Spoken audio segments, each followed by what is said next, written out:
एक बार वाद विवाद सभा में चर्चा का विषय था कि क्या साहित्य से कोई प्रभाव पड़ता है समाज पर या मानव जीवन पर। उसमें एक व्यक्ति उठकर बोला कि साहित्य का कोई प्रभाव नहीं पड़ता है।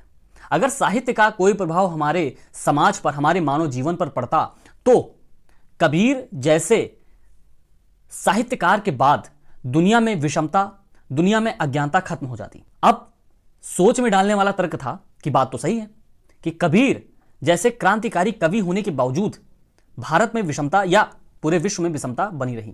तो डिबेट यही आ जाती है कि साहित्य का प्रभाव क्या हमारे समाज और मानव जीवन पर पड़ता है, और साहित्य समाज और मानव जीवन के मध्य अंतर संबंध है या। आज हम लोग इसी बिंदु पर चर्चा करने वाले हैं।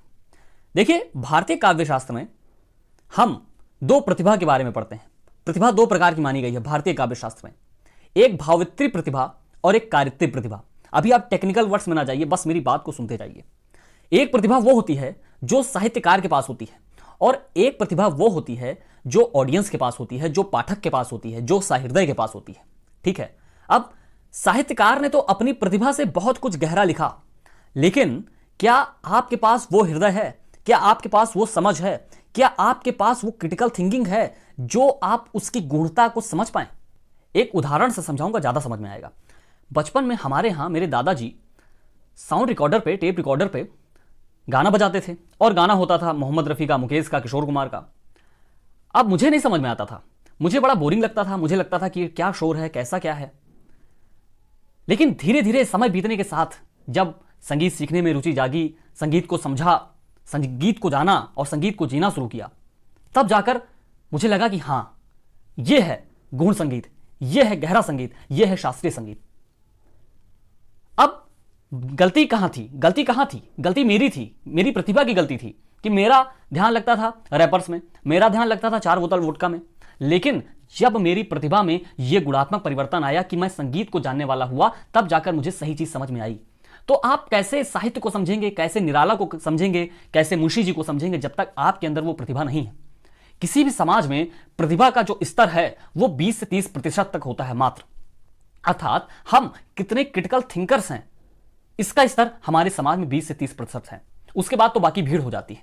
ठीक है, और हर समाज में, सिर्फ भारतीय समाज में नहीं है, कहीं कहीं इसका जो अंकन है, कहीं कहीं इसके आंकड़े कुछ ज्यादा हैं, कहीं कहीं इसके आंकड़े कुछ कम है। तो हमें अगर साहित्य को समझना है, हमें अगर साहित्य के महत्व को समझना है, तो हमें क्रिटिकल थिंकर्स बनना पड़ेगा। हमें इंटरप्रिटेशन की क्षमता अपने अंदर डेवलप करनी पड़ेगी। हम चीज को, हम किसी भी वस्तु को किस ऑब्जेक्टिविटी के साथ देखते हैं, कितने एंगल्स के साथ देखते हैं, वो एंगल्स हमें डेवलप करना पड़ेगा, तब जाके हम चीजों को समझ पाएंगे। साहित्य को समझना आसान नहीं है। लोग कहते हैं अरे ये तो साहित्य लिखते हैं, ये तो हिंदी साहित्य लिखते हैं या इंग्लिश लिटरेचर लिखते हैं। साहित्य का महत्व समझने के लिए जब तक हम गहराई में नहीं उतरेंगे, तब तक हम उसके महत्व को नहीं समझ पाएंगे। तो हमें गहराई में अपनी क्रिटिकल थिंकिंग को जगाना होगा। क्रिटिकल थिंकिंग, आप एथिक्स में पढ़ते हैं, critical thinking, without critical thinking you are animal. बिना क्रिटिकल थिंकिंग के आप एक जानवर के समान हैं। आपको और मानव को अलग क्या करती है? यही है क्रिटिकल थिंकिंग। क्यों? क्योंकि हमारे पास क्रिटिकल थिंकिंग की क्षमता है जो एनिमल्स में नहीं होती है। ठीक है, अरस्तु का यह मानना था। अब साहित्य के महत्व की चर्चा करें और साहित्य का समाज पर क्या प्रभाव पड़ता है, साहित्य का मानव जीवन पर क्या प्रभाव पड़ता है, इसको समझ लेते हैं। देखिए, किसी भी राष्ट्र का जो साहित्य है उसकी जागृति का मापदंड है। ठीक है, अर्थात साहित्य सजग है, साहित्य शानदार है, तो प्रतीत होता है कि हां, राष्ट्र में चेतना की भावना बनी हुई है, राष्ट्र में जागृति का मापदंड बना हुआ है। ठीक है, साहित्य ही किसी देश की सच्ची तस्वीर प्रस्तुत कर सकता है, साहित्य ही किसी समस्या की सच्ची तस्वीर प्रस्तुत कर सकता है, साहित्य ही किसी समस्या को भीतर से दिखला सकता है आपको। देखिए, हिंदी साहित्य की बात बाद में करूंगा। इंग्लिश लिटरेचर में आप लोगों ने शायद 9th या 10th में पढ़ा होगा, एक स्टोरी पढ़ी होगी, ड्रॉट। तो जब आप जीएस में पढ़ते हैं कि सूखे का प्रभाव ये है, तो आपको क्या फीलिंग आता है? आप क्या उस सूखे के प्रभाव को समझ पाते हैं पूरी तरीके से? नहीं समझ पाते हैं। अब जब आप वो ड्रॉट पढ़ लेंगे तब समझ में आएगा कि ड्रॉट का प्रभाव कितना ज्यादा होता है, किस स्तर तक होता है। अब ड्रॉट आ गया, उसमें आप पूरा पढ़ेंगे। ड्रॉट आ गया, फसल नहीं हुई, बिक्री नहीं हुई, पैसे नहीं आए, पैसे नहीं हुई, अपनी बेटी की शादी नहीं कर पाया, अपने घर खाना नहीं ला पाया, उसके जो जानवर हैं जो खेतों को जोतते थे वो भूख से मर गए, और उसका पूरा घर बिक गया। इस तरह का ड्रॉट है, उसे अपनी जगह छोड़कर जाना पड़ा। इतना ज्यादा प्रभाव ड्रॉट का कौन सिखाता है? साहित्य सिखाता है। और बिल्कुल सही बात है, बिल्कुल प्रैक्टिकल बात है। आप लोग कहते हैं साहित्य बहुत दार्शनिक बातें करता है, साहित्य हवाई बातें करता है। नहीं, जहां ना पहुंचे रवि वहां पहुंचे कवि। हमें साहित्यकार वो चीज दिखलाता है जो हम नहीं देख पाते अपनी आंखों से। या सूरज के प्रकाश में नहीं देख पाते, हम गहराई में उतरकर चीजों को देखते हैं। मैंने आपको बार बार बताया, किसान की समस्या जितनी अच्छा गोदान बता सकता है आपको, कोई जीएस का फैक्ट नहीं बता सकता, कोई मिनिस्ट्री ऑफ एग्रीकल्चर की कोई रिपोर्ट नहीं बता सकती। यह होता है साहित्य, यह होता है क्रिटिकल थिंकिंग डेवलप करता है साहित्य आपके भीतर। ठीक है, आप आधुनिकता का गुण लेकर गाते रहते हैं कि पुनर्जागरण हुआ, पश्चिम से पुनर्जागरण आया और भारत में तब जाकर पुनर्जागरण हुआ, आधुनिकता की नींव रखी गई। नहीं, ऐसा बिल्कुल नहीं है।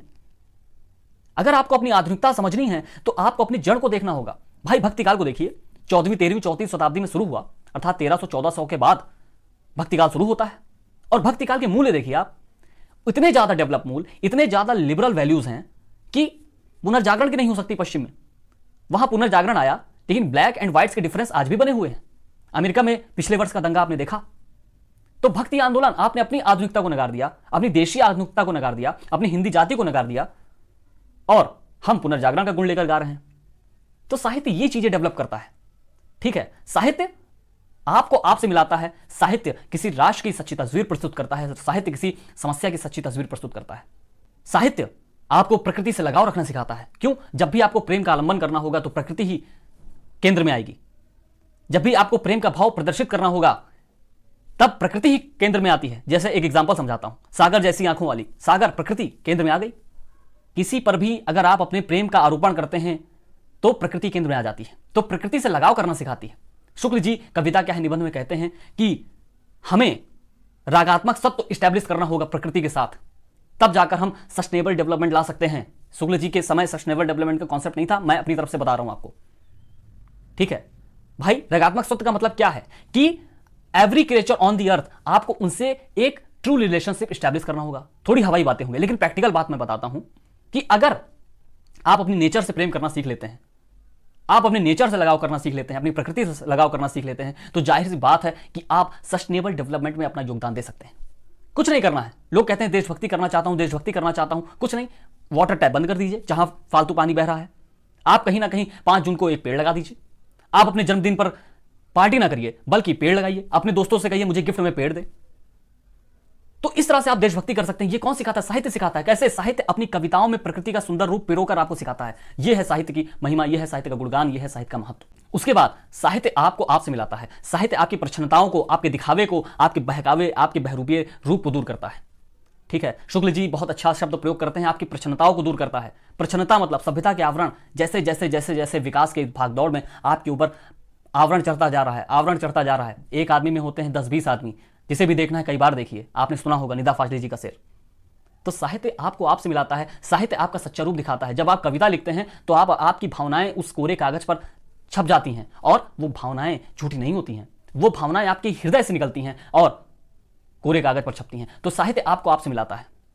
ठीक है, साहित्य आपके भीतर संवेदनशीलता का गुण प्रस्तुत करता है। साहित्य आपके भीतर प्रकृति के प्रति और हर क्रिएचर के प्रति लगाव उत्पन्न करता है। जैसे पूस की पढ़ेंगे आप तो उसमें जो हल्कू और झबरा का संबंध देखिए, कुत्ते और मालिक का संबंध कितने गहरे स्तर तक हो सकता है कि ठंडी में वो दोनों एक दूसरे को गले लगाकर सो रहे हों, इतने गहरे स्तर तक जा सकता है। हो सकता है उसको पढ़ने के बाद आप किसी कुत्ते को फिर पत्थर न मारें। मैं जानता हूं कि आपको चयनात्मक प्रकृति पसंद है, अर्थात जो सुंदर है सिर्फ उसे ही देख लेना, लेकिन जब बाबा नागार्जुन को पढ़ेंगे आप छछूंदर पर पढ़ेंगे, आप सुअर को मादर हिंद की बेटी समझेंगे। तो ये सारी चीजें, साहित्य इतना ब्रॉड दृष्टिकोण आपका डेवलप करता है। तो साहित्य को जब भी आप कहें उसकी महत्ता क्या है, आप इन सारी बातों को बताकर उससे वाद विवाद कर सकते हैं। लेकिन वाद विवाद का आशय यह है कि आप अपने विचारों को तेज गति से नहीं बल्कि शील स्वभाव के साथ प्रस्तुत करें। आज के लिए बस इतना ही। हृदय की गहराइयों से बहुत बहुत धन्यवाद। जय हिंद।